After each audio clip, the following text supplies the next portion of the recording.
name is John Morganelli, former director of admissions from the College of Arts and Sciences at Cornell University. And I want to thank ModernMom for providing an opportunity for me to share with you some insight about college admissions today. I just want to note that my perspective is informed by a great deal of experience. I was responsible for the final decisions of all of the applications to the College of Arts and Sciences at Cornell University. I want to start this conversation with understanding that when you sit down either to build your application, if you're a younger student, or to build your evidence, that is, if you're a younger student, or to build your application, if you're an older student, that you must understand your priorities. So the three priorities that I think are most common are priority number one, my goal is to go to the highest ranked school possible. The perspective family or student might need to have there would be, we want to investigate the pathways that provide the best chance at the highest ranked school.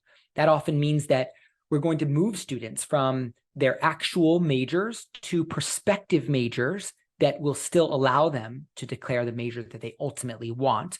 But these prospective majors that we suggest will give them access to it while also ensuring that they have a less competitive review process. So you can see here the example, a student might want to go to medical school, but we suggest communications due to the weak competition amongst prospective communications majors. So that's highest ranked school possible as a priority. Another priority might be, I want a flexible academic approach. The perspective you might hear there are, we're not sure of our long-term goals. We want to maintain flexibility in the type of college that the student will ultimately apply to.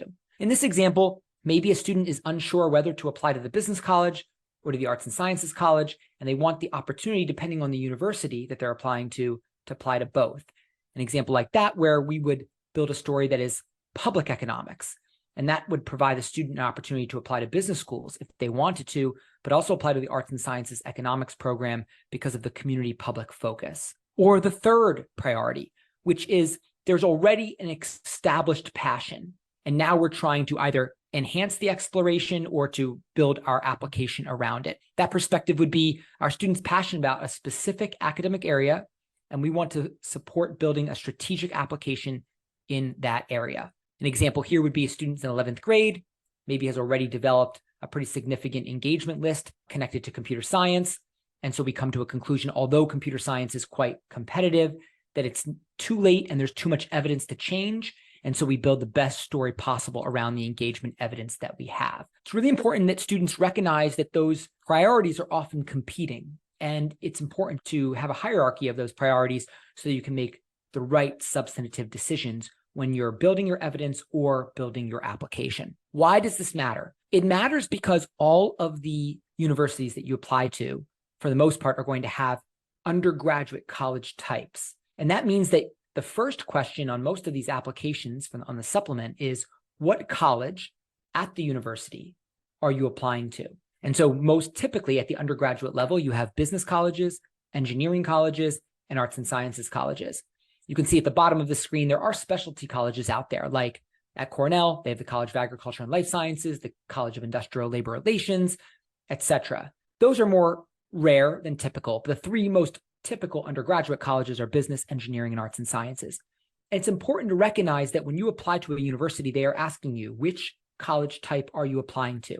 And it's important that you know which college type you want, because transferring amongst colleges, even at the same university, can be difficult. And so you really do want to be aware that the college you're applying to is likely to be your long-term home college. Now, that's different than thinking about your prospective major. Your prospective major is the major under the college type. That can be flexible and variable because within the context of the college type, if you are in the arts and sciences college and you decide you want to apply as a history student, you could still declare economics or computer science or biology because that exists in the arts and sciences college. If you're in the arts and sciences college and you change your mind and say you applied as an economics student and now you want to move to finance, well, finance is in the business college. And in this example, you're in the arts and sciences college, and that will be difficult because now you need to reapply to a brand new college type at the university. That's different than simply declaring a different major in the college you're already admitted to. So let's look at the first approach. We want the highest ranked school possible as noted by our priority. What do we do? What is our approach now if we want the highest school ranked possible? The most impactful thing you can do to get into the highest level school possible is to consider the prospective major and how competitive that prospective major is. In this activity list, for any student that we're looking at, we go through 2 questions that we ask when we're evaluating the activity list. The first question is, what area of academia does Science Olympiad support? And as you can see, there's a variety of areas that Science Olympiad can support. So let's start with the first area, biology. So we know that Science Olympiad would be reasonable evidence for a student that wants to declare or identify a prospective major of biology. But the questions we have to ask ourselves is, how popular is that major? What is the number of applications we should expect as compared to other majors at that university? And the second question we have to ask is, how competitive is that major? That's different than how popular. When I'm referring to competitive, I'm asking about the quality of the applications. So you see differing degrees of quality, the academic rigor, how many advanced classes they take, how high their standardized test scores are, what that average GPA is, how engaged the student is in research or extracurricular activities. That varies depending on the area of academic interest. Biology, computer science, you often see very engaged, high test scores. And so those would often be considered very competitive. There are some programs that are very popular, but they're not overly competitive. An example of that might be communications, where it's not an unpopular area, but the competitiveness of it, the quality of those applications, I would say, is very low. So what we do is we go through each engagement. So you can see this person, Science Olympiad, and the first thing we have to understand is what areas could Science Olympiad support? And often many of these experiences can support multiples of areas. And you really do have to understand what those areas are that exist out there to understand how your evidence could support a variety of prospective majors. So you can see Science Olympiad, biology, environmental science, biotechnology, public health, communications, and quite honestly, there probably were more, but those were the main ones that we noted. And so then we're asking ourselves question number 1, how popular is biology? If it's the least popular, it gets a 1. If it's the most popular, it gets a 5. And then we ask ourselves, how competitive is the major? Least competitive 1, most competitive 5. So as you can see, for Science Olympiad, biology is a 5-5. It is very popular and it is very competitive. And then you start to see some changes in the areas. Environmental science, less popular, but still relatively competitive. Same thing with biotech, same thing with public health. But then we get to the first area that we think we can make a case for that is generally not super popular, 3 instead of 4 or 5. And then from the competitive perspective, it's actually quite low, 1. So we highlight that as within the context of Science Olympiad, we think that communications might make sense because it's not competitive, we can make the case, and it's not ridiculously popular. Then we move on to the next one, right? Hospital volunteer. Well, of course, that sounds pre-med, 5-5. Sounds like it could be nursing, also very popular, but not as competitive, 5-3. It could be healthcare science, any public health oriented stuff, 4-4. Public policy, you can see 4-3. Depending on school, there's some variations here. But then we get to anthropology. I challenge you, if you're a student here listening to this, go into school and ask someone that you value, someone who you think is quite smart and intelligent, and say, can you define anthropology for me? What you find is not many students can define anthropology, and that's what creates an opportunity. It's not overly popular. They don't get many apps, and the quality of the apps is quite low. So you can see for hospital volunteer, I think I could connect to anthropology. I also think I could connect to communications. That is not atypical. Those are 2 programs that I use a lot because they're very flexible, and I can often connect a lot of experiences to those areas. And you can also see newspaper. Again, of course, this was about a science columnist, and of course, bio and science make sense, but we can come up with communications, anthropology, public health keeps showing up. Public speaking club, we could do communications. This bio research project, you can see all we have is bio. I don't necessarily think it will support much else based on the topic area. So it's very likely that if we don't identify bio as the prospective major, that this wouldn't be a very important part. It's possible we don't even note it on the application. You can see here also community health awareness campaign. Again, I see communications and anthropology, even though the more obvious areas are public health and policy. Debate, of course, political science and public policy makes sense, but also could do communications, anthropology, sociology. The bio tutor program, I can connect that to communications and anthropology, even though, of course, education and biology make sense. Creative writing member, communications, anthropology can come up, even though English is obviously the area that makes more sense. And then podcast host, again, that was for health, could be public health, could be soc or psych, but I'm thinking anthropology or communications. Why is that? Because even though this is a likely pre-med student, I know that I could take these pieces, position them under something like communications, and give that student a significantly better chance. Now, I would not suggest that students do this without understanding how the experiences fit under communications, because you will have to make the case, right? Explaining how it is that you're going to identify.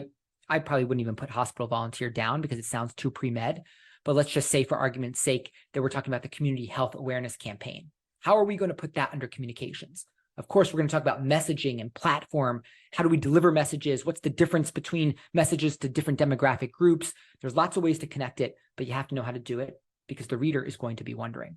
So it's really important for all students, whether they're young or old, to go through the things they've already done and ask themselves, what is the universe of possibility related to the things I've already experienced and how that supports a prospective major? If you're capable, it would be great to then overlay how popular or competitive those prospective majors are so that you can identify a strategic choice.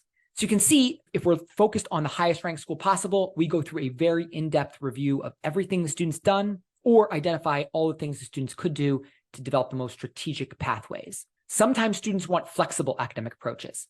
And so you can see here, what we do is if a student wants to apply to a business school, but they're not sure 1000%, well, see, here's a typical activity list for a business school. This is a finance-oriented business school app. Finance club, founder and president, stock market simulation winner, internship at local bank.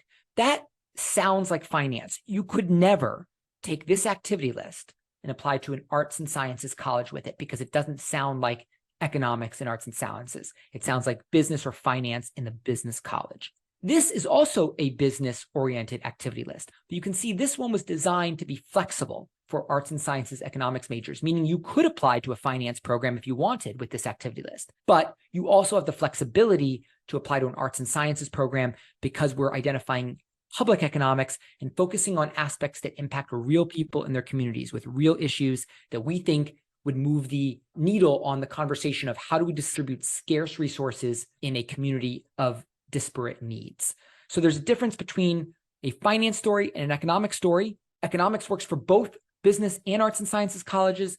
Finance only works for business. That's what I mean when I'm referring to a flexible academic approach. And then the last area is when we already have an established passion, right? We're not trying to find the most strategic prospective major. We're not trying to make sure that we have flexibility across a variety of college types.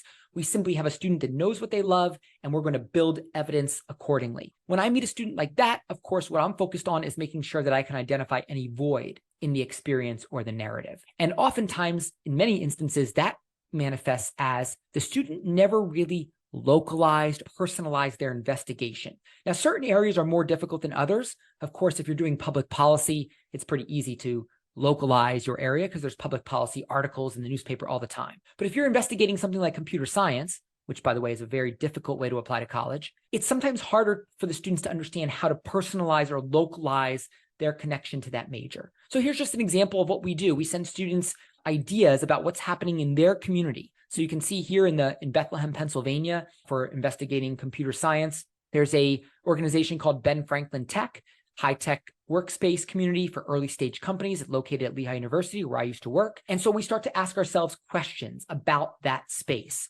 How does tech ventures contribute to fostering early stage tech companies in Bethlehem? What role does the facility play in bridging the gap between academic research and computer science in commercial technology enterprises? These are questions to get the student thinking about how to connect the space, computer science or technology, to something that's happening in their community. You can see the same thing here. Lehigh Valley Core organization founded on the idea that we want to introduce students to coding and robotics. We start to ask questions. How effective are Core's programs in enhancing the students' interest in skills in coding? What demographics do these programs serve? And how does that impact the broader community's digital literacy? And so what happens is the students start to understand how they might be able to investigate their area of interest through a community entity or initiative. We will then draft research questions or interview questions so students can go out there and investigate. This will provide a localized context to the investigation and significantly enhances the quality of the student's application. When it's all said and done, the most important thing you can possibly do is be intentional in your decision-making. Know that if you want to go to the best ranked school possible, that you're going to have to be creative and think through how certain types of evidence might be able to support other areas. If you're not sure what you want to study, you got to be aware that there are 3 different college types out there, 3 typical undergraduate college types: business, engineering, and arts and sciences.